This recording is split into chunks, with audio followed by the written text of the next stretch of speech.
Radio Network, broadcasting from the Lucas Oil Studios. Driven by General Tire. It's Speed Freaks. Motorsports Radio redefined with Kenny Sargent. We love to party. Crash Gladys. What are we doing for the bachelorette party? And Statman. I am serious. Here's the Freaks.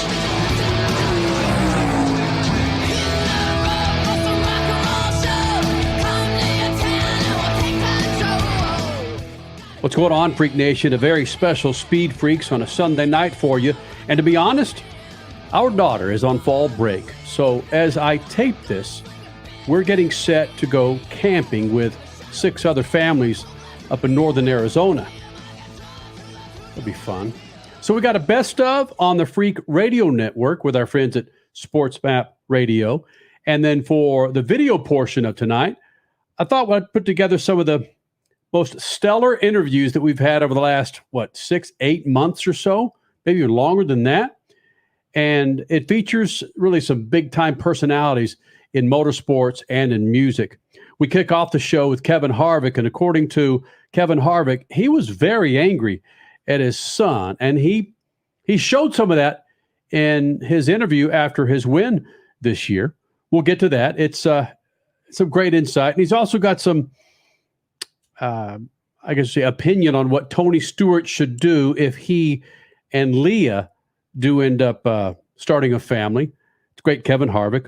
Also in the show, Rob Halford of Judas Priest. When we caught up with him, he released the book Confess. It was last year when we caught up with him. Rob Halford of Judas Priest. Again, a great interview with Rob. The dude joins us whenever we ask him to. It's fantastic. Tyler Reddick, of course, leaving RCR. Will it be next year? Will it be 2023? We don't know. But Tyler Reddick, a friend of the Freak Nation, a friend of ours, of course, through Lucas Oil as well. He'll be here in the first hour. And Will Power, just after he won the championship at Laguna Seca this year for the IndyCar Series Championship, calling from his bed from his hotel room. It's typical Will Power. Then in the second hour, we've got Tony Stewart, Leah Pruett, and Kyle Larson after he won the championship here in the Freak Nation. So it's a big 2 hours here with the Freaks. Don't you miss it, man. So let's kick it off with Kevin Harvick and stick around for this. Some insight that he gives you, this personality and the developments that he has with Tony Stewart. And again, getting that monkey off his back with that race win. Kevin Harvick here in the Freak Nation and the Lucas Oil Studios. Freak Nation, 22 years, Lucas Oil Studios, proud to be a part of this big old thing. Thank you guys for hanging out. Kevin Harvick's been coming in damn near all of those 22 years, a big win in Richmond. And Kevin, I'm kind of comparing you to Scott Dixon with the IndyCar series because we forget about Scott Dixon until maybe midway or 3/4 of the way through the season. Then that SOB rears his head and again is running for a championship. Harvick, just like you, man, it's like, where's Harvick been? And then all of a sudden, bam, Michigan. Richmond, can you tell me when you went into Michigan that you actually thought you had a chance to win that race? And did you feel the mojo working? Well, we knew after practice we had a really good car in Michigan. So, I think as you look at these races going into week to week, look at the qualifying grid this week. Like you can miss it pretty easy. But, I really feel like the last month and a half, 2 months, our cars have run good.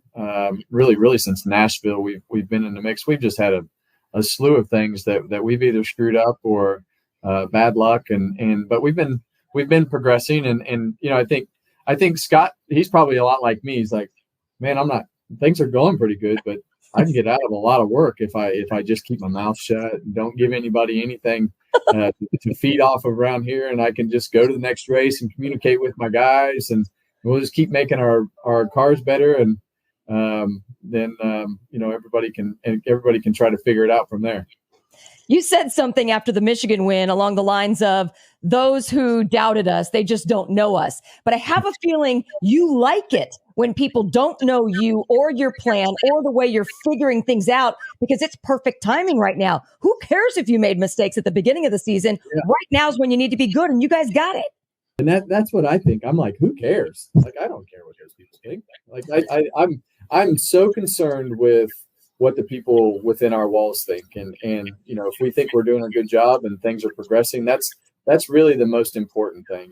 And I learned a long time ago that the more you worry, the harder this is. So I try to keep myself extremely busy, and we're extremely busy with a lot of things that we have going on. And, the progression with the team has been really good. And I think that's a true statement. I think our guys are, they're very humble. Obviously, you guys know Rodney. He's a very humble person, isn't going to stand around and bang on, toot his own horn and bang on his chest and scream and holler and things like that. And we just go about our business and do the things that we think it takes to try to put ourselves in a position to be competitive. And if you put yourself in that position week after week after week, things are going to eventually fall your way. It can't be bad forever. So, that's what we've done, and just tried to dot the I's, cross the T's, make adjustments here, work on our cars, and do the things that it takes to do a good job, and try to be professionals about it.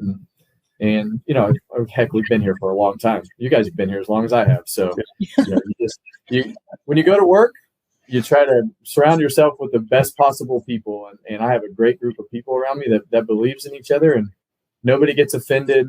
If somebody tells them that we need to do something different, it's all about, how do we make all this better? How do we keep moving forward? And that's what we've done a good job at.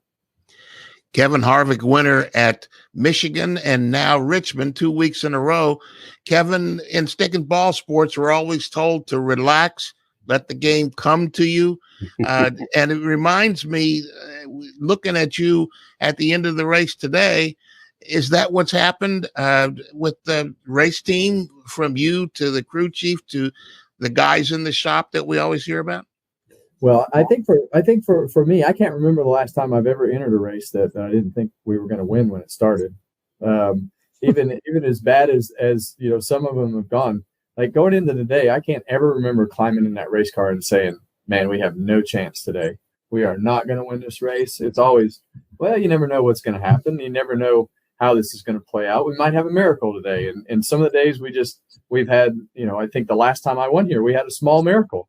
The last time I won at Richmond, I think we restarted 7th on new tires, and there was like 2 laps to go at the end of the race, and we zoomed right up there through them and won the race and weren't even in the mix all day. So, I think as you look at professional sports in general, having that confidence to go out and do what you do. And I think at some point you get to that point of saying, okay, I can do this now, week after week. Now, what do we have to do? Let's just never think about that again. Let's just go and find the right people, find the right situation, and put a good team around us that believes in that same thing and doesn't worry about what other people say, doesn't worry about whether they can do their job or not. We all believe that we're the best at our jobs, that can be put in that position. And when you believe in each other and do the things that it takes week after week to put in the effort that it takes to get better, things have turned our way. So, and I think it's just it's a very unique people, and you guys have heard me talk about this before. It's a very unique group of people that we have on this 4 team. We're all kind of the same age. We all kind of have, for the most part, have kids. And when you go 37, 38 weeks a year and you travel around together, and there's a lot more downs in this deal than there are ups. So you better figure out how to deal with the down moments, because you're going to deal with a lot of them. You're going to lose a lot more than you win when it comes to high level racing. Well, hold on. I know you got something, Kenny, but is that what you tell Keelan? Because he's feeding off of you right now. I tell Keelan all the time. I said, Keelan, one day we'll label you as a race car driver. Right now you're a go-kart driver, but he's given me a lot of grief over the 65 race drought. But I remind him that he's a go-kart racer. Has Kevin Harvick joining us here in the Freak Nation across the Freak Radio Network. And Kevin, has Keelan forgotten to shift a gear like you did in 5th gear? Yeah. Oh, let me tell you something. I've been so mad at Keelan over the last 3 days because yesterday was the icing on the cake. He's getting ready to leave for Europe in a week and go back over and race karts. So we've been prepping him to practice and go do the things that he needs to do. So Piper has taken her kart out the last 3 days. Well, I get to the racetrack yesterday. Piper gets in the go-kart and goes to take off. And that thing goes dead sideways, right at the barrier, skids back and forth all the way down pit lane. I'm like, what in the hell is going on with this go-kart? She's obviously going to be scared to death. And he looks at me like, oh my God, what have I done? That little a-hole has sprayed WD-40 on the back of both of her tires so that she would slide all over the place while he was cleaning her cart. So as you guys know, dealing with kids is a whole lot of fun, especially when they're racing. So big brothers, they can be a handful. Oh, the pranks are on. Oh man, I can't wait until she just wipes him out one day because it's going to be so much fun. He picks on her so much, makes me so mad. But it's making her stronger. It's going to happen. This is good. Yeah. She's definitely strong-willed. So, but it's some of that stuff just fires me up. Wow. Kevin Harvick, I don't know if we have time, but I want to give you a chance. We talked to a driver, I think it was this week, who had some problems expressing his confidence. And you just talked about how confident you've been, even in a 65 race losing streak. You got to have confidence to win, right? Every time you get in the car, like you said, you got to believe that you're going to win and do it. Yeah. And, look, I think it was, I think it was a Babe Ruth quote. And he said, the people who boo the loudest and have the biggest opinion are the people who buy the cheapest seats in the outfield. You can either listen to them or you can listen to your coaches and your people around you. And when you get the right people around you, there's no better thing for your confidence in the support system of the people, that are around, especially around me on my race team, because not one moment did anybody point a finger and say, man, you're doing a terrible job inside the race car. You need to, look at finding something else to do. It's like, what do we need? What do you think? What do you need? What do you think? And that communication and that support from my team. And, it's goes the other way too. It's with Rodney. And if you have people that are beating you down and not supporting you, you got the wrong people around you, because professional sports if you aren't confident in your abilities, you're not reaching your full potential. And it's difficult. It really is difficult because there's, with social media and all the things that happen in today's world, if you don't have the willingness to shut some of that stuff off and not use it and get the right people around you and make those bold decisions, the confidence can be low, but you better believe in yourself, because if you don't, somebody else will. Hey, Kevin, I know we got to wrap, but speaking of confidence, Tony Stewart needs some confidence, because it's still the latest that he's not going to be in the birthing room if and when Leah Pruett has a baby. He doesn't want to be in there for the birth, and he doesn't want to cut the umbilical cord. Can we straighten this out, bro? What is wrong with that guy? Right. I don't even understand. Is he going to fall down to his knees because there's going to be blood, or is it the afterbirth? What are we? What's the problem? What did he say the problem was? He said he wouldn't admit it. I think because he's a wussy. He says he's going to be out in the waiting room with a 12-pack of something, eating pizza with his boys when Leah, if and when, gives birth. Yeah, what he should do is leave his boys at home and get in there with his wife and take that all in, because there's not really a better moment.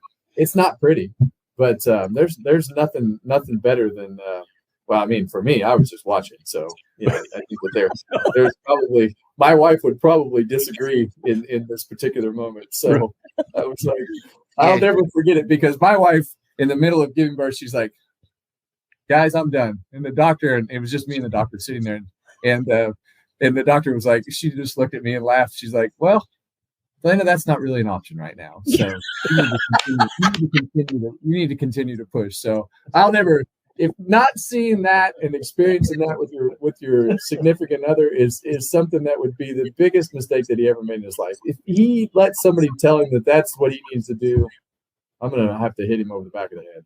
Thank you. Well, hey, Harvick, keep up that momentum, man. We look forward to getting you back in the Freak Nation, buddy. All right, guys. Have a good night. Thank you. Right. You too. Freak Nation, Kevin Harvick joining us here in the Freak Nation. Badass. When you look at what Kevin Harvick did this afternoon at Richmond, you look at what he did in Michigan, two freaking opposite. There's those tracks are. A tight oval, 3/4 of a mile versus 2 miles or 2.5 miles, whatever Michigan. Yeah, the insanity. Wow. They figured it out. They figured it out. Look out. Look out, playoff field. Yeah, that's, it's funny going back to the Tony Stewart thing. There's probably every woman who's given birth would probably like to be in the waiting room with her partners eating pizza and drinking beer instead of popping out that baby as hard work as it is. Yeah, I'll gladly switch you. Yeah, exactly. Or she just go out there and sit with him and his partners, trading jokes and drinking beer, throwing pizza, and says, "Yeah, tell the doctor to let us know when it's all."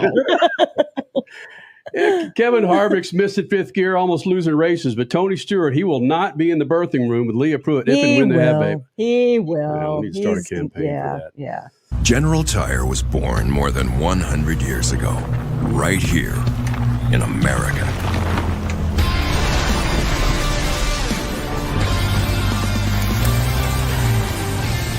We've spent the last century tackling every kind of road this country has to offer, and especially the places without roads. So you know that with General Tire, anywhere is possible.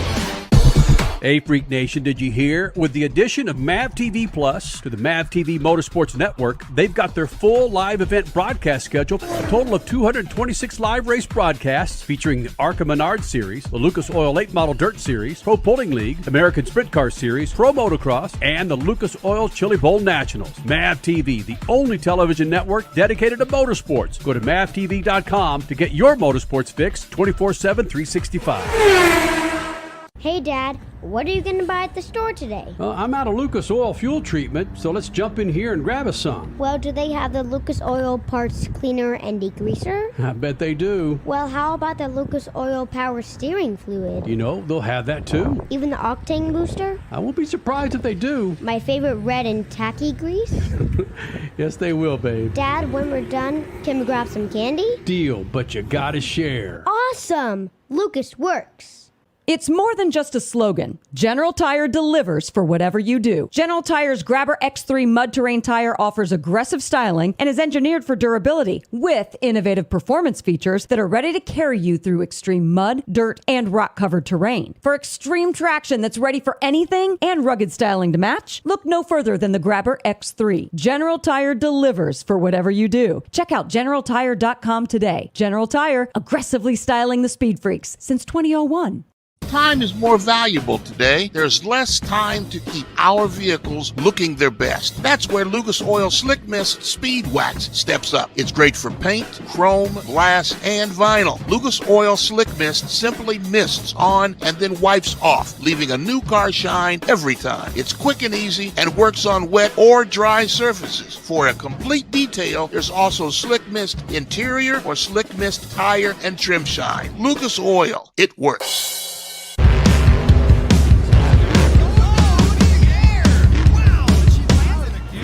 Lucas Oil, it works. I run Lucas Oil.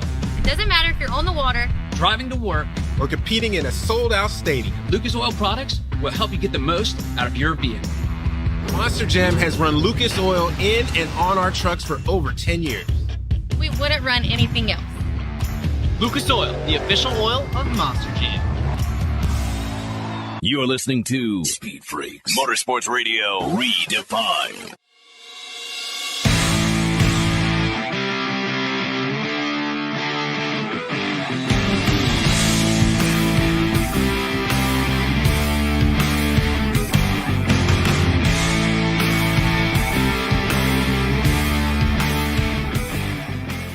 Hey guys, it is your 2022 Verizon 200 winner. Tyler Reddick is now a winner at the freaking Brickyard, this palace here. Your name is added to that iconic photo now that they took yesterday with Mario Andretti, Jimmy Johnson, Kevin Harvick. Will that ever sink in? I mean, the names you just mentioned there, I don't know if it will. I wish I would have been a part of that picture, but I guess next year if they take it again, I'll get to, so that'd be really awesome.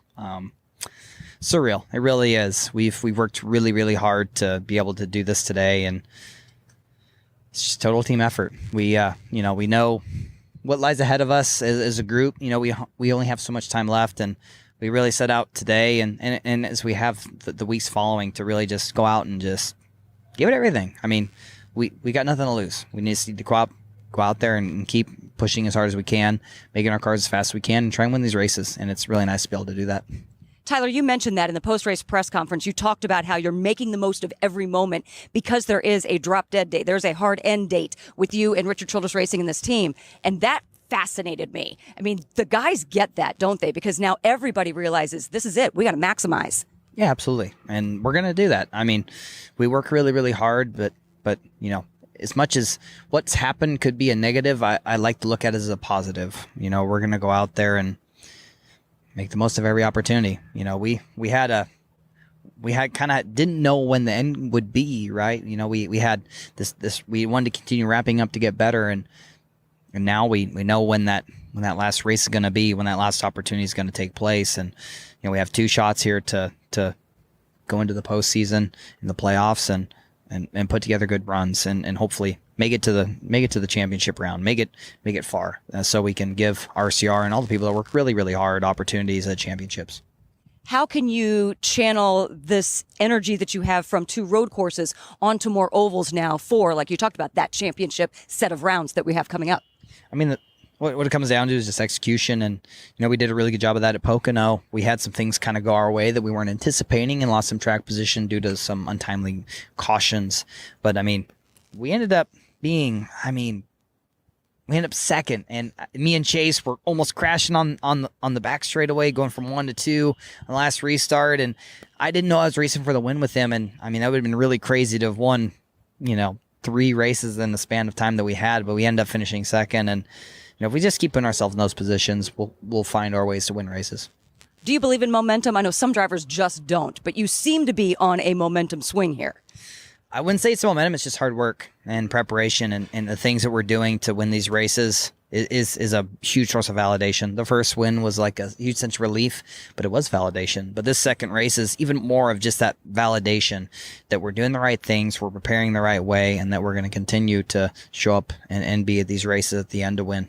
So can we talk a little bit about the mental game that was going on today during this race? And it's just the last couple of laps. However, hearing you talk to some of the media after the race, this might be part of your racing in general, that rear end camera and how you watch that thing sometimes to see what's going on behind you, but that can be a distraction. That's crazy. It was a little distracting.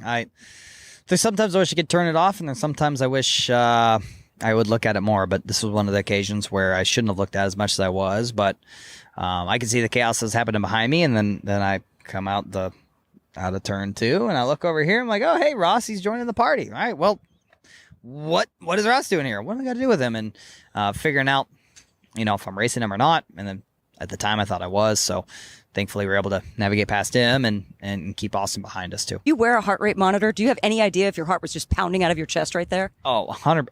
Well, I do. I have a heart rate monitor on. I haven't looked back at it yet, but I'd be willing to bet that my heart rate was pounding the last 2 laps and probably pounding even harder the next minute and a half, 3, 4, 5 after the race concluded. So, yeah, I got it on. You won't be able to see it right now. It's under my cool shirt, but certainly I keep track of all that stuff because I try to be as prepared as I can. If I can be better prepared, you know, I try and do that as well. It makes the champagne and the brick kissing much better, though, in the end. And your son was adorable at that. Not all the kids of drivers who win here like to kiss those bricks. Bo, he's a champ. Well, that's good to hear. Thank you. Tyler, go celebrate because I know you have a lot more things to do. Thank you very much for coming back to SpeedFreaks. Appreciate it. Thank you.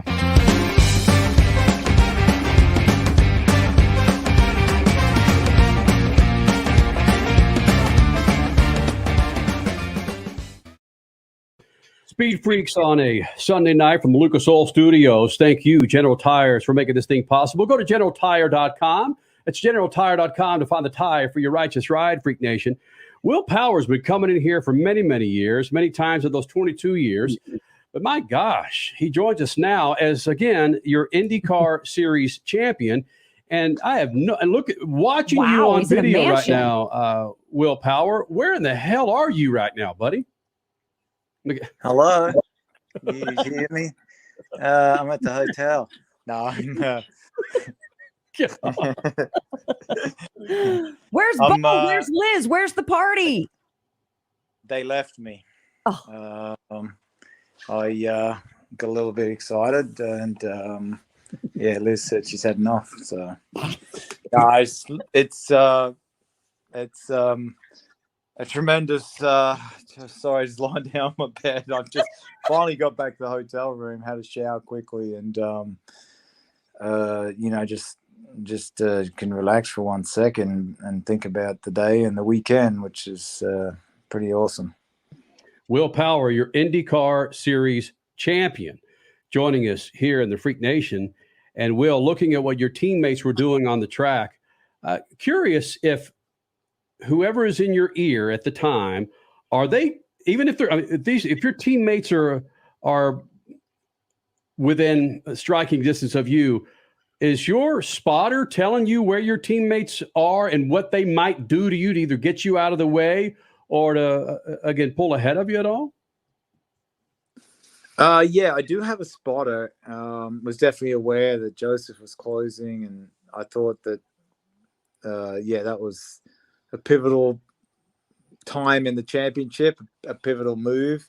So I didn't really want him to get by, but he had to do another stop. But ultimately, it was a tough day. It really was. I knew Joseph would end up right up the front there, and it wouldn't just be a straightforward race for me. So hard fought, so it's more satisfying when it's that way. And ultra competitive series now, and it just feels great to win a championship in your 40s.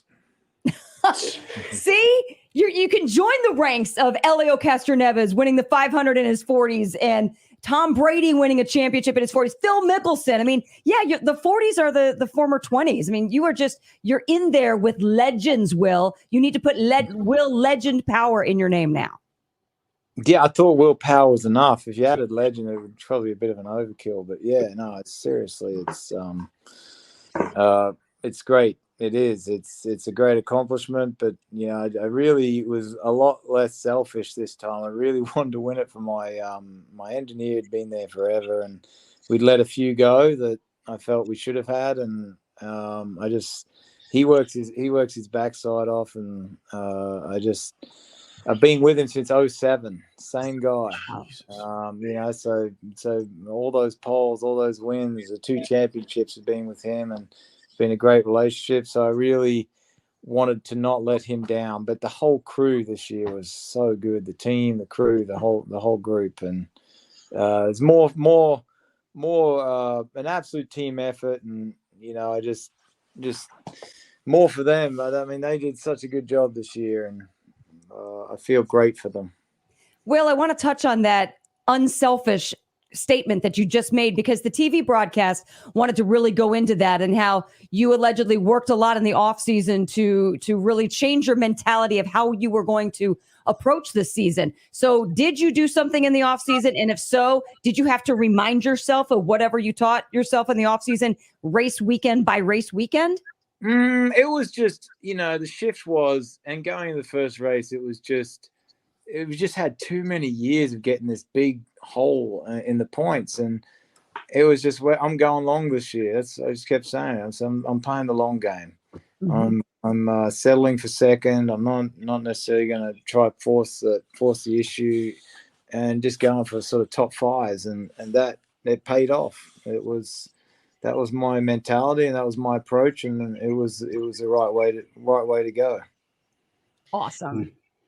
Will Power is the 2022 IndyCar Series champion, and right now he looks exhausted.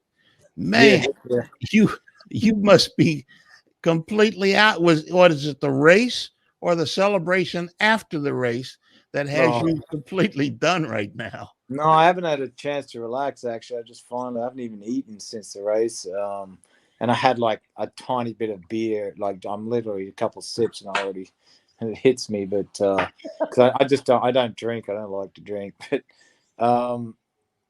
it was a very stressful weekend. It was hard you're not getting good sleep. It's a lot of pressure on you, now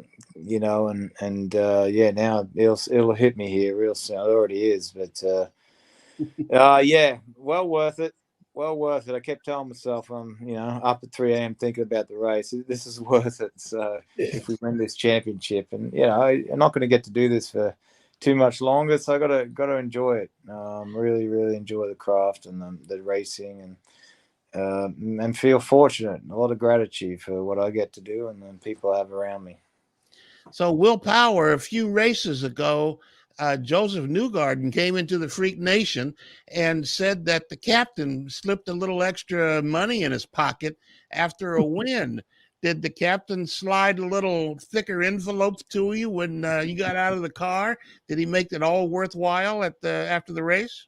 I might have to talk to Roger.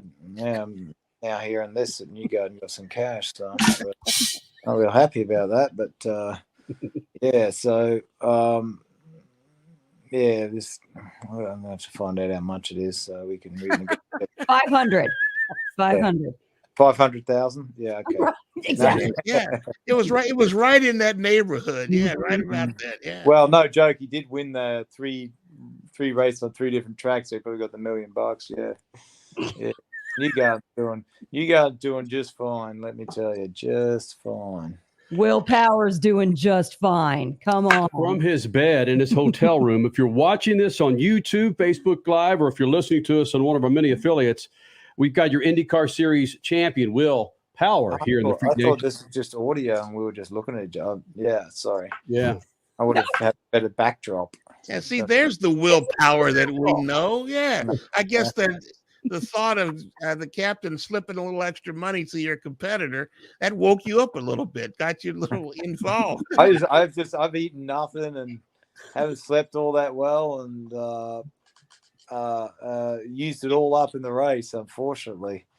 But I'm gonna have to have some more energy. I've invited all my guys back here to the hotel and buy them dinner and all that. So okay, but hold on. For a guy who doesn't drink, they're going to be drinking. Are you going to partake? It's going to be hard. I usually just drink green tea when everyone's getting on it. So that's probably me. I'm getting on it. Yeah. And then can you video them, then post it on social media? We want to see the party. Yeah, you'll see it actually, because I've had a video crew all weekend. So eventually something's going to come out. Yes. Hey, Will, were you trying to score brownie points with your wife when you said on the broadcast that she predicted that you were not only going to surpass Mario Andretti, but win the championship? Or was that all a bunch of fluff? No, that's legit. She said that. Like, it blows my mind. She said, I believe you're going to win another championship before you're done, and you're going to surpass Mario Andretti this year. She said that. And it just, I mean, her gut feel is nuts. It just blows my mind. But it actually gave me confidence. Like, it made me believe that I could do it. It did. Like, you start getting down when you have too many bad seasons, but she's like, I believe you're going to do that. And I believed her when she said that. And it probably just put a belief in me. And, this is the result. Wow. It's probably just, honestly, it's just, she probably had no clue. She's just like, this will probably help him mentally. So I need to get him in the right headspace. So if I say this, it'll give him confidence. Yeah. Keep doing it, Liz. Keep doing it. Yeah, you ought to have her negotiate your contract for you. Put her at the table and let Roger deal with her. Yeah, probably, because every time I come back from a negotiation, she goes, you could have got more. Why didn't you go? I'm like, oh my God, you go in. Yes. All right. Well, look, now man, she just has to show Bo. This guy needs college money. We got to wrap. We're going to let you go party, man. You've been surrounded by a bear rug on your couch in your home, and now you're in your damn bed. Who knows? You may just be joining us with a thong sometime in the off season. Yeah, right? No, we don't need that. That's all good. Yeah, no, I'm really hairy, so you don't want to. That's true. Yeah. Buddy, we're proud of you, and we appreciate you all the time you roll in here, because you are a freak, man. Yes, I am a little bit of it, but we all are. So, yeah, it's a term of endearment. Yes, it is. Yeah, no, absolutely. All right, Wilson. Thank you, buddy. Congratulations. All right. General Tire was born more than 100 years ago, right here in America.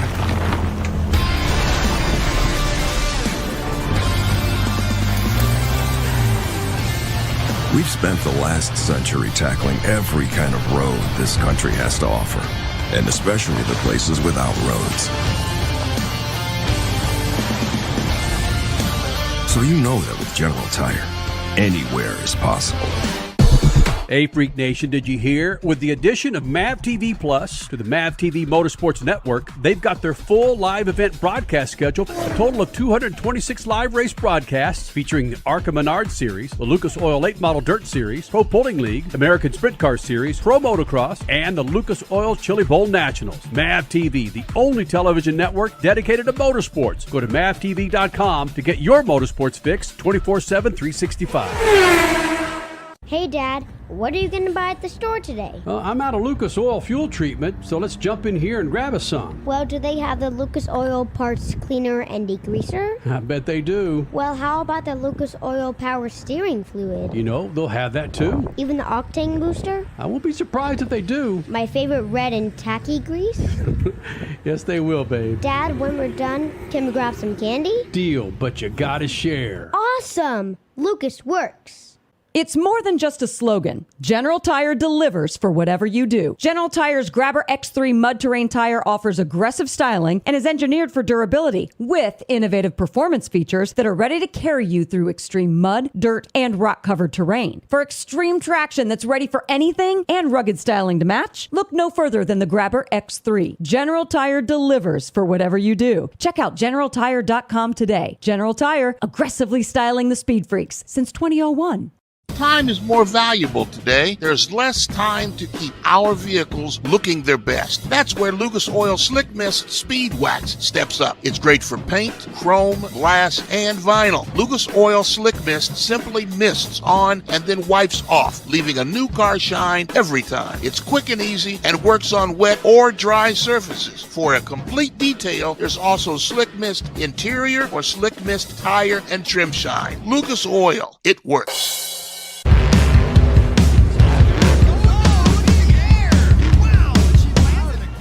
Lucas Oil, it works. I run Lucas Oil. It doesn't matter if you're on the water, Driving to work, or competing in a sold-out stadium. Lucas Oil products will help you get the most out of your vehicle. Monster Jam has run Lucas Oil in and on our trucks for over 10 years. we wouldn't run anything else. Lucas Oil, the official oil of Monster Jam. You're listening to Speed Freaks Motorsports Radio Redefined.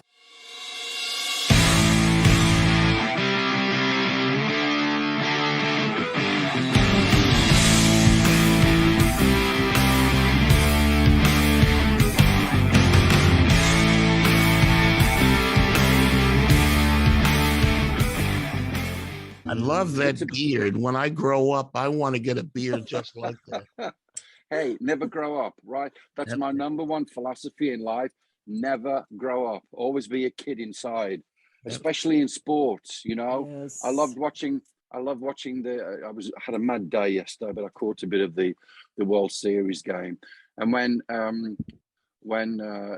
Houston, right? When Houston, was it Houston? Yes. It was Houston that won. And all those guys. Atlanta won. Atlanta. What are we doing? I had a crazy day yesterday. I was doing a million things. When Atlanta won for the first time since 95. I think. Yeah. Mm-hmm.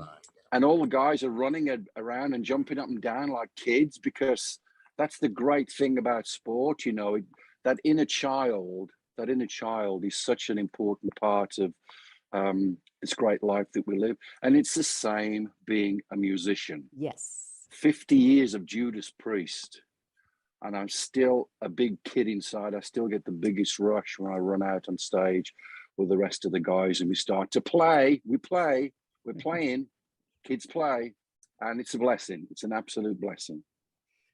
You stole my question, Rob. That I was going to say, what's the difference between you going out in front of 10,000 people or a Major League Baseball player swinging the bat in front of a sold-out crowd? Aren't we all kids to a degree? A lot of us have the ability to, in our profession, to still be kids. Yeah, I think that's so important. When you lose that, it's like Peter Pan. You know, if you're able to channel that essence of that feeling that you had as a kid, and the world was this big, open, beautiful place, and you were innocent in a sense, and you just loved living life. You loved being with your friends, your school friends, whatever. And it's the same in professional sports. You know, I'm sure when the Suns put their kit on, or the Cardinals put their kit on, that they're going ready to get to work. But the essence of work, as we've talked about many times, is this team spirit, and that team spirit of channeling that in a kid is important. Yes, what we do is deadly serious, but you've got to balance that up with absolutely being in a beautiful place. It's got to be the best feeling in the world to be in professional sports, because a lot of these great players, they live and breathe sports from when they're children. They go to college, they get drafted, and then they're suddenly a professional athlete, and they're living their dream. And it's very much the same spirit in rock and roll, no matter what you call it, heavy metal or rock and roll, all kind of music. You're in this beautiful opportunity, and it's the best feeling in the world. In music, what is the equivalent of a sports championship? I mean, is it your next album? I mean, how do you know that's the championship when you're going to do another one? What is that equivalent like in music? It's very similar again, because you know, you feel internally is you're only as good as your last moment. So if you win that, if the Suns win or the Cards win, that was your great moment.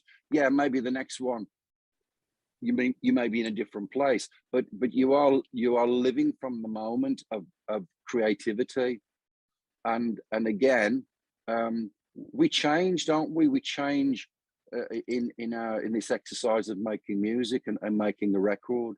Each record achievement, it's not like getting the Heisman Trophy, but you definitely feel when you're releasing that great the great experience of writing new music for the first time to your fans.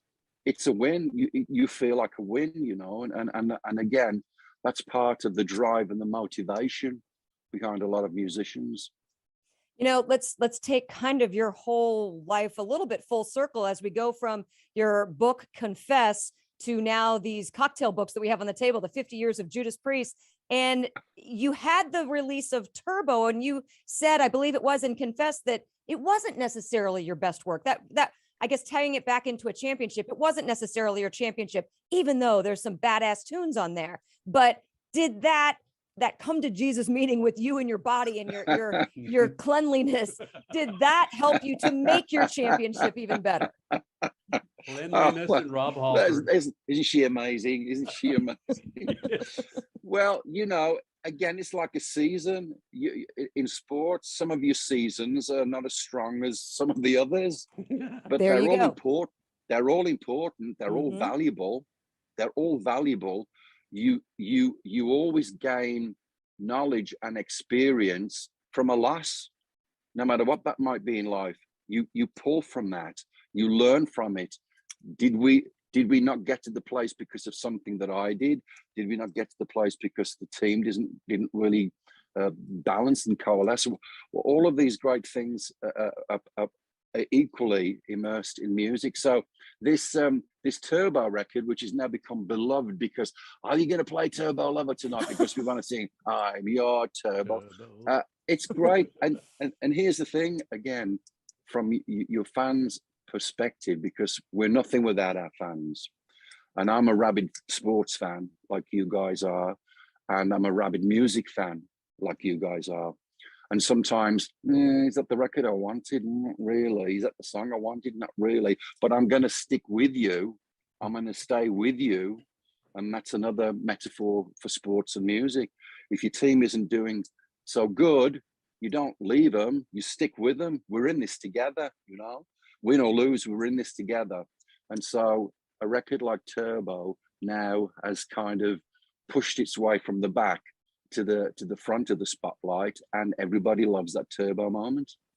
Wow.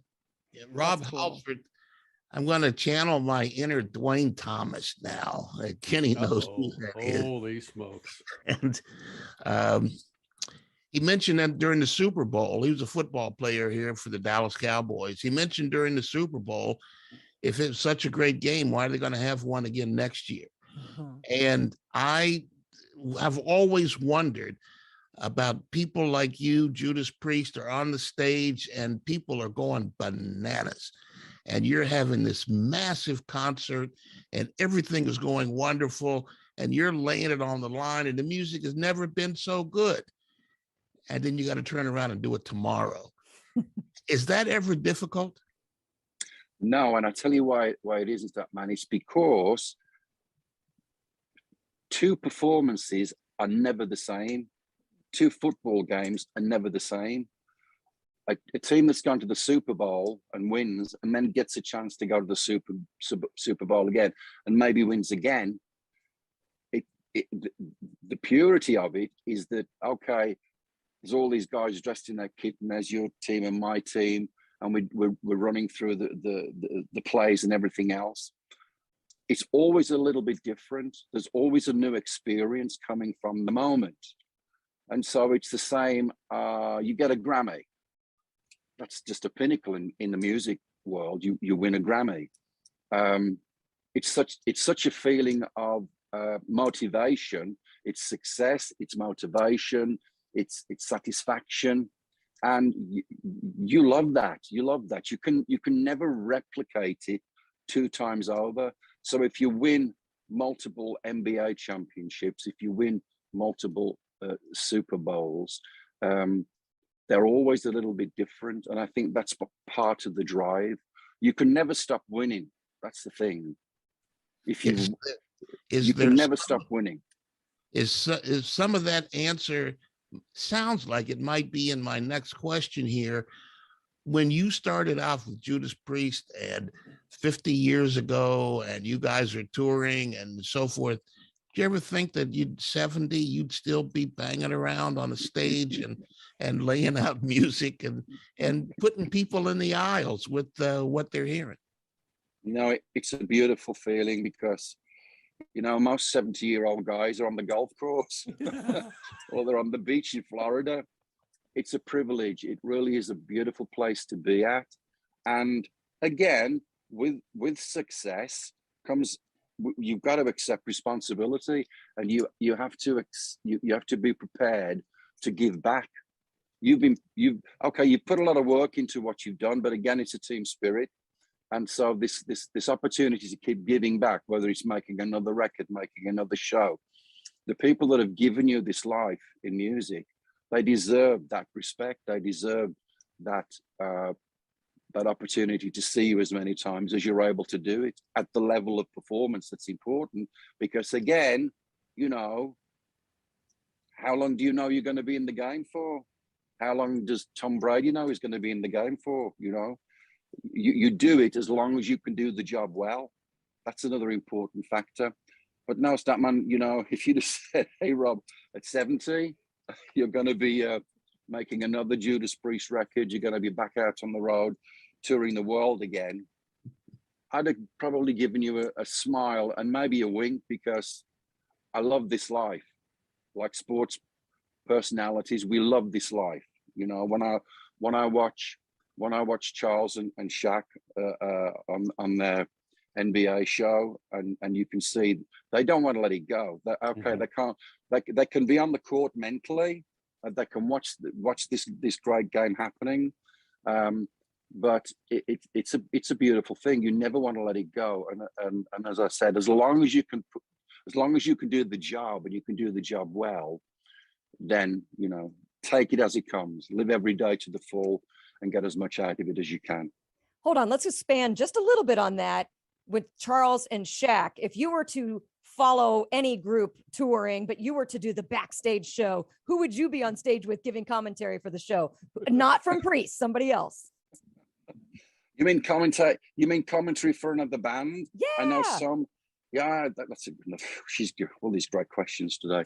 Well, there's so many, you know. I could go from the Rolling Stones, who are on tour right now, and I've seen the Stones play, and it's just the most remarkable thing to witness, because you're watching history alive. The guys have such a rich history in rock and roll.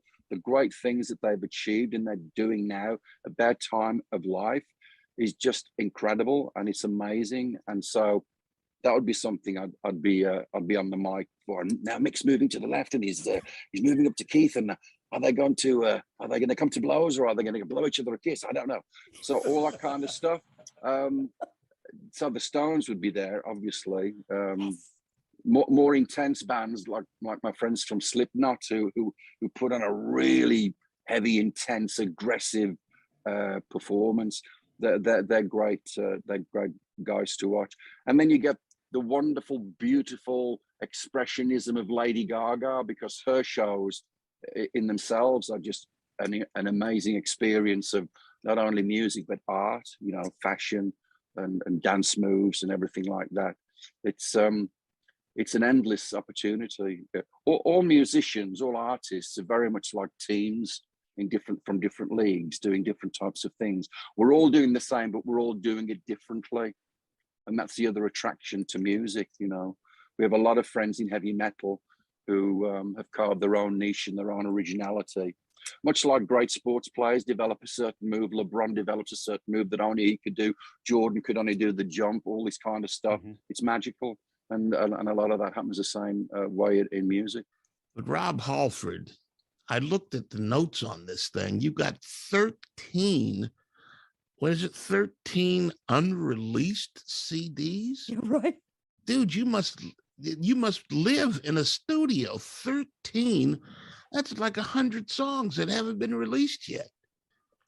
These live cuts, especially the unreleased live moments, they're really valuable. They're things that we didn't even know we'd got, because we have this trail that we've left behind us for 50 years, Statman, and it's just wow. You mean we've got this track from the Agora Ballroom in 1978? Where do we get this from? And this is a result, again, as I said, of all these beautiful people working behind the scenes to bring these moments into 2021. Save everything. That's what I always say about to fellow musicians. Save everything. Can I ask you guys something in terms of memorabilia? What have you got in terms of memorabilia, sports memorabilia, that you really value and you really treasure? Ooh. Okay. When you said value or treasure, that kind of changed my answer, because I do have every single concert ticket from the beginning to now. And I also have every single racing ticket, any motorsport event that I went to and or credential. So yeah, but do I value those the most, or do I value something that I spent my hard-earned money on autograph wise? I don't know. But yeah, it's either something autographed. How about like a football or a shirt or something like that? Yeah, I know. Baseball. I know exactly. I wish I could run and get it right now. They've got a jacket that we were given by 21 years ago by one of the first investors in the SpeedFreaks. And leather jacket, that's the most beautiful thing I've ever received from anybody. And it's so nice. I'm afraid to wear it most places I go. Somebody might take me out of it, So I've got that jacket. And every time I open the closet door to get something to go outside, I see it there and a little tear, because the memories that are there mean so much to me. Yeah. Rob, I've got paraphernalia that's autographed by Texas Longhorns national championship team, but that you just struck on something there.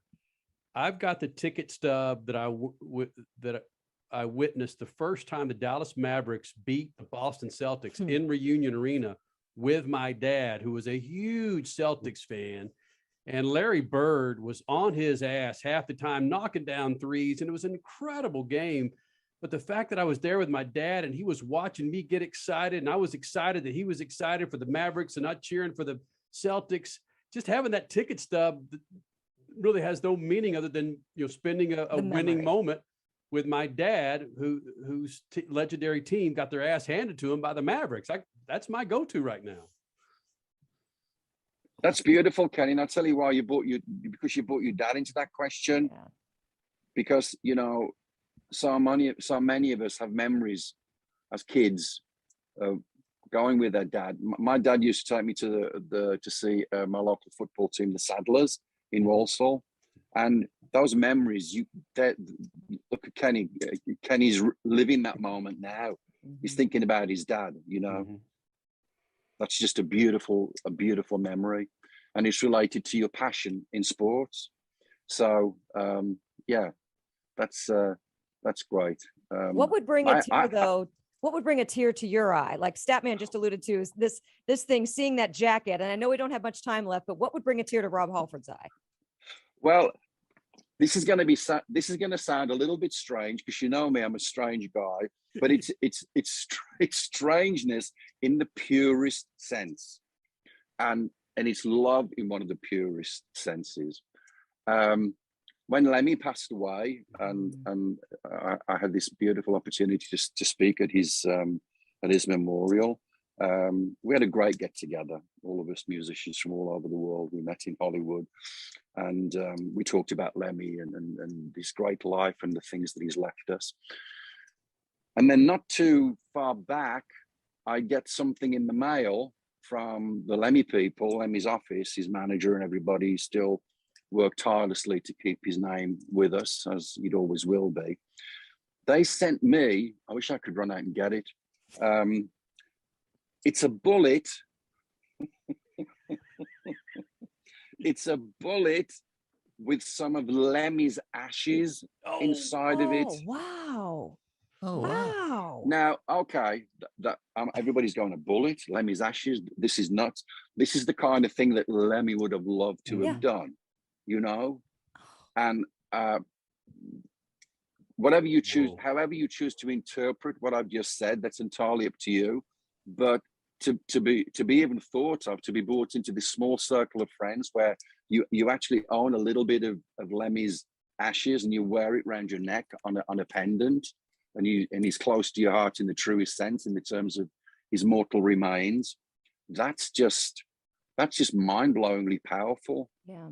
You know, to use an object like that to carry his remains is just so Lemmy. It's provocative. It makes you think. It makes you talk. But as far as having a beautiful part of Lemmy physically with me right now in my house, that's just magical. And I'll just balance that up if that's the right thing to do. Sure. Another one of my late great friends, Ronnie James Dio, was a great fan of dragons, because dragons are these mythical beasts that are full of power and determination and resilience and all that kind of stuff. And I didn't know this, but Wendy Dio, Ronnie's wife, she tells me that he used to collect these dragons, these different sculptures and different pieces of art. So she sent me, again in the post, one of these little dragons that Lemmy had in his, Ronnie had in his house. So I've got a couple of these objects from my beautiful friends that I see every day, and they just reinforce my love for both of these incredibly talented musicians whose music will live with us forever. Rob, Zoom is about to cut us off in a minute and 20 seconds. Wow. Damn it, buddy. We fly. We fly. It's been a blast. Yeah, I love always. you guys so much. I love you guys so much. Thank you so much. Speed Freaks, we need you all the time. Let's have another. Let's get together. Shall we get together in 50 years? Wait a minute. 100 years of Speed Freaks and heavy metal. I just want to get together with you in person here in the next 6 or 7 months and just have a pint or something. We will. All right. We'll go and have dinner on a pint and Kit Kats. Yeah. Yes. Don't forget the Kit Kats. Yeah. Rob, it's my pleasure, man. Thank you as always. Love you, buddy. Thank you, Kenny. Thank you, Cash. That's that, man. You guys are beautiful. Have a great night. Have you met? Oh yeah.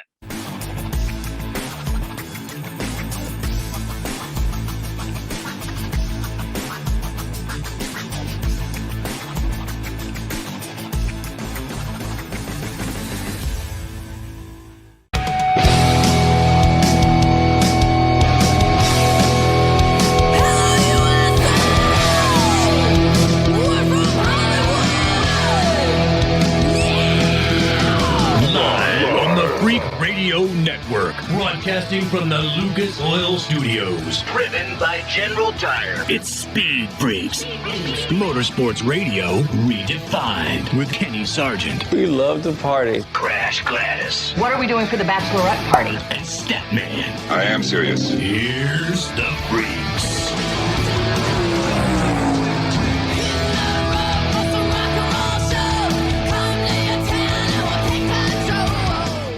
All right, the second hour of the Freaks coming up, and a couple of my favorite personalities. Tony Stewart and his wife, Leah Pruett. I've known Leah Pruett for over 20 plus years. I worked with her when she wanted to get into TV, and now she, of course, is married to Tony Stewart, big-time Top Fuel dragster pilot, team owner. It's always great when Leah Pruett rolls in here, and I believe we had Leah Pruett on after our interview with Tony Stewart. And in this interview with Tony Stewart, we talked to him about where he will be if he and Leah Pruett decide to start a family. In other words, if Leah's in the birthing room blasting out a baby, where will Tony Stewart be? And will he cut the umbilical cord of his future son or daughter? You'll find out when you stick around. Leah Pruett, she's always good. And then we end this second hour of Speed Freaks with Kyle Larson. Dude's a gem, man. One of the most unselfish cats that we know. When we ask him to come to the Freak Nation, he joins us. This is after he won the championship with Kyle Larson, the NASCAR Cup Championship, after that monster run at Phoenix that, frankly, his crew helped win the championship for him. So it's a big second hour of the Freaks. Tony Stewart, Leah Pruett, and Kyle Larson. Enjoy. Leah Pruett joining us here in the Freak Nation. 21 years of doing this thing. Crash Gladys, Statman, Kenny Sargent. Thank you guys for being a part of this. And the press release came out today, Leah Pruett, that help me out here. Cookie Pop Top, is that your sponsor, of course, for this weekend in Kansas? And frankly, I've got a 7-year-old. Is this something a 7-year-old would enjoy? I think a 7-year-old and a 70-year-old will definitely enjoy. So yes, we did just announce today that upcoming in Topeka, we will be having the primary partnership with Cookie Pop, which is an Oreo brand. And it basically is Oreo and popcorn together into one delicious snack treat in these small packages. If your kids going to school, you take with you to work, you give them to the crew guys in between sessions. And right now, you get them at Menards is the partner that we have through Cookie Pop, and leading people to go and get them through the Menards stores. But where else? I mean, we West Coast people are raising our hand going, hold on, we want some Cookie Pop too. Can we at least get them on the website? You can, and I believe also online with Amazon. But what I'm going to do is give later today or tomorrow a different link, hopefully so people can find where to get them on the West Coast specifically if you don't have a local Menards. So that'll be coming in the next couple days. Well, this leads me, first of all, I'll take it as an insult. You think I'm 70 by now, Leah, but I'm not 70 yet. All right? 17. 27, 37, 47, it all works. Which leads me to this. Now that I think about it, some of my favorite sweet combinations as a kid were just combining stuff that mom and dad had in the refrigerator. When you go rob the refrigerator and no one's looking, smoke's not looking, or your crew's not looking, what's your favorite treat outside of this new sponsorship? Do you combine like Oreos and peanut butter, or popcorn and cherry soda? So I particularly don't have a very big sweet tooth. I have a very big hot and spicy tooth and like bold flavors. So if I'm going to grab anything from the refrigerator, it's probably going to be a bean and cheese burrito, because there's stacks of them from a local Kuka's store from my hometown. But in regards to sweets, like I'm pretty particular about it, just because I know the more that you eat them, the more that you want them, and the more that you crave them, and then you have to have them every day. And they're a perfect victory lane treat because, like you said, you got to keep on top of your nutrition and on your fitness during the race day. But come victory lane, use your cheat meal to the extension at that point. So Cookie Pops for everyone. Plus, it's motivation for the guys, I would have to admit. Exactly, and quick and fast, and then you put them in their lockers, have them out in the buffet area. With you and Smoke sharing the same refrigerator, would his go-to be a sweet, or would it be a burrito? Sushi is what? is what his go-to is, because the thing about it is we're not home long enough. So for those that watched Smoke's interview had the same background because it's from the same place. Need to get a real office set up in the other room. But we're not here long enough to like do full-on grocery shopping and cook meals every night. And so he likes the sushi that's made at the grocery stores. I like burritos. If he's going to pop in, he's going to get a Coke. And sweets is he hasn't really been on them at all, except for if you really, really want to get on his good side, show up with a box of Nilla wafers. That's his deal. And he hasn't had a chance to have any cookie pops yet, just because we've been on the West Coast recently. But I'm pretty sure that his taste tune will change.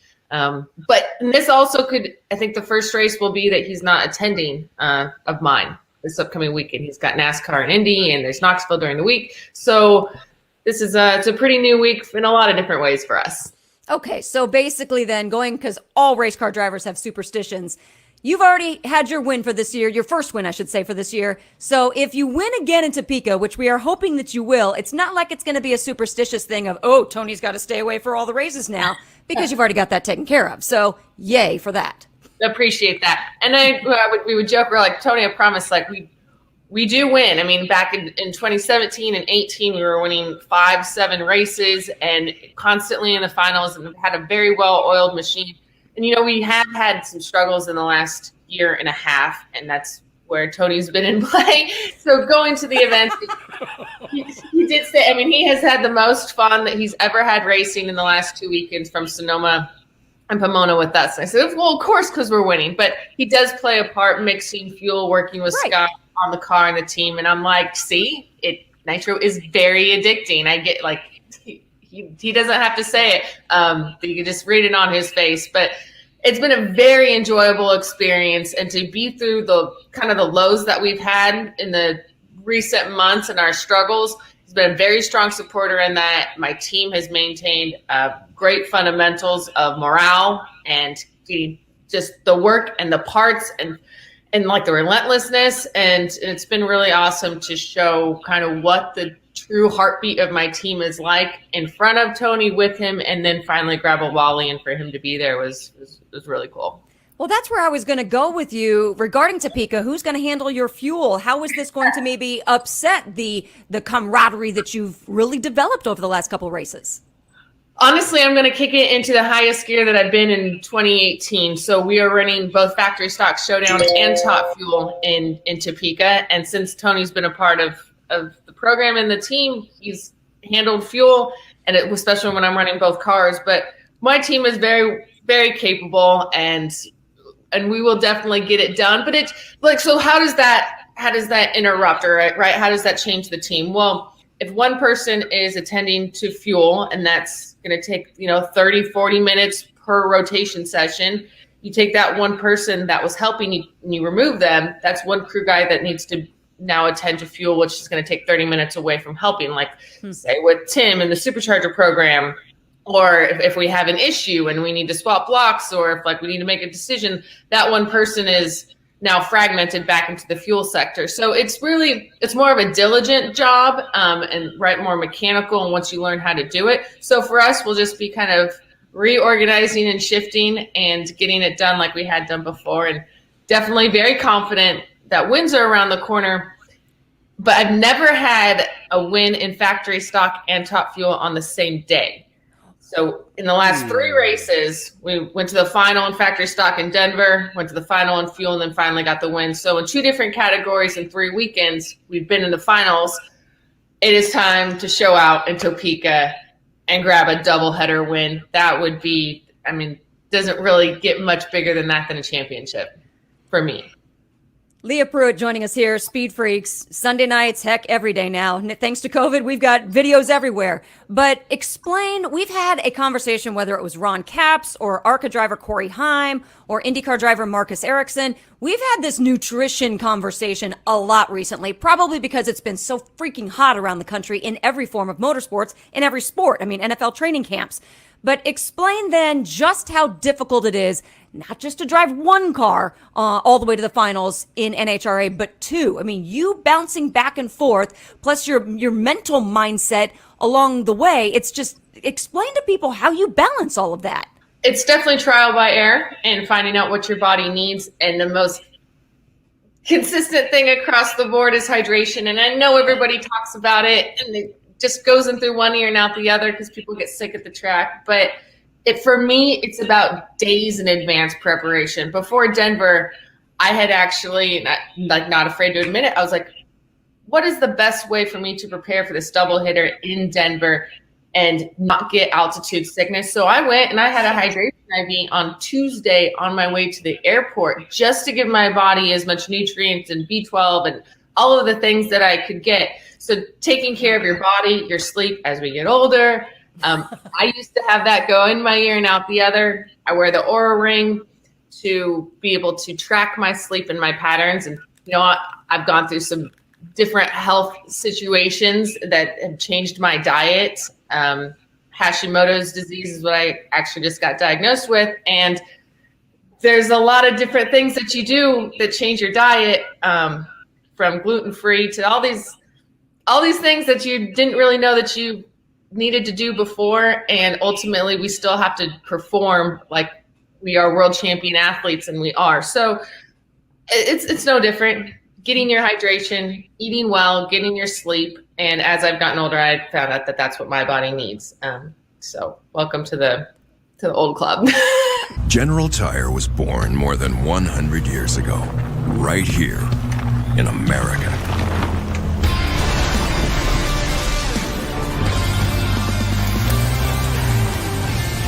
We've spent the last century tackling every kind of road this country has to offer, and especially the places without roads.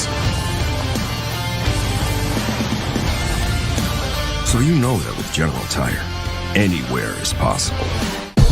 Hey, Freak Nation, did you hear? With the addition of MAV TV Plus to the MAV TV Motorsports Network, they've got their full live event broadcast schedule, a total of 226 live race broadcasts featuring the ARCA Menard Series, the Lucas Oil Late Model Dirt Series, Pro Pulling League, American Sprint Car Series, Pro Motocross, and the Lucas Oil Chili Bowl Nationals. MAV TV, the only television network dedicated to motorsports. Go to mavtv.com to get your motorsports fix 24/7, 365.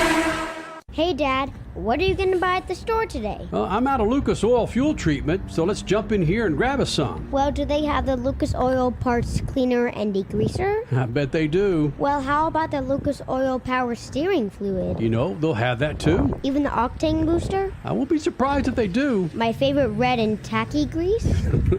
Yes, they will, babe. Dad, when we're done, can we grab some candy? Deal, but you gotta share. Awesome! Lucas works. It's more than just a slogan. General Tire delivers for whatever you do. General Tire's Grabber X3 mud terrain tire offers aggressive styling and is engineered for durability with innovative performance features that are ready to carry you through extreme mud, dirt, and rock-covered terrain. For extreme traction that's ready for anything and rugged styling to match, look no further than the Grabber X3. General Tire delivers for whatever you do. Check out GeneralTire.com today. General Tire, aggressively styling the speed freaks since 2001. Time is more valuable today. There's less time to keep our vehicles looking their best. That's where Lucas Oil Slick Mist Speed Wax steps up. It's great for paint, chrome, glass, and vinyl. Lucas Oil Slick Mist simply mists on and then wipes off, leaving a new car shine every time. It's quick and easy and works on wet or dry surfaces. For a complete detail, there's also Slick Mist Interior or Slick Mist Tire and Trim Shine. Lucas Oil, it works.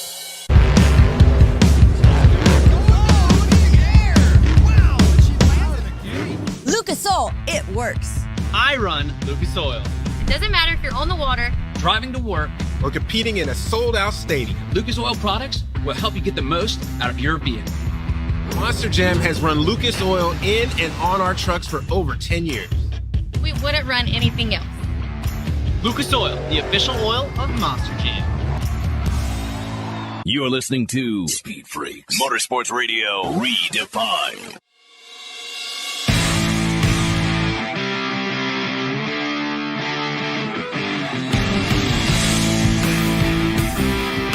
Leah, did Tony, have you seen the interview that Tony did with us that got crazy hype? Did you see the things he Got talked crazy about? what? Hype. Okay. Hype. No, I think I was in the bedroom, and I think he was sitting right here, right? Yeah, Mm-hmm. yeah. So no, I'm going to play this and take it as it will. Again, take it as you will. Leah, we've known each other a long damn time. Tony Stewart talking about a family with Leah Pruett. You cut the umbilical cord of your baby. Absolutely not. So well, that's exactly what Kenny said. Kenny, that's what you said too, and then you did. Wait, listen, you know me, I'm a thinker, I'm a planner, I strategize about things. I have a plan. I've got a small cooler. I will be in the lobby watching SportsCenter. I'll have beverages, I'll have snacks. And after that kid comes out, they can cut the cord, they can run it through the little car wash thing, clean it off, polish it up. When it's done, I'll come in, spend as much time as we can. But I am not going to be in there before that, or they will have to have 2 beds because I'll pass out on the floor.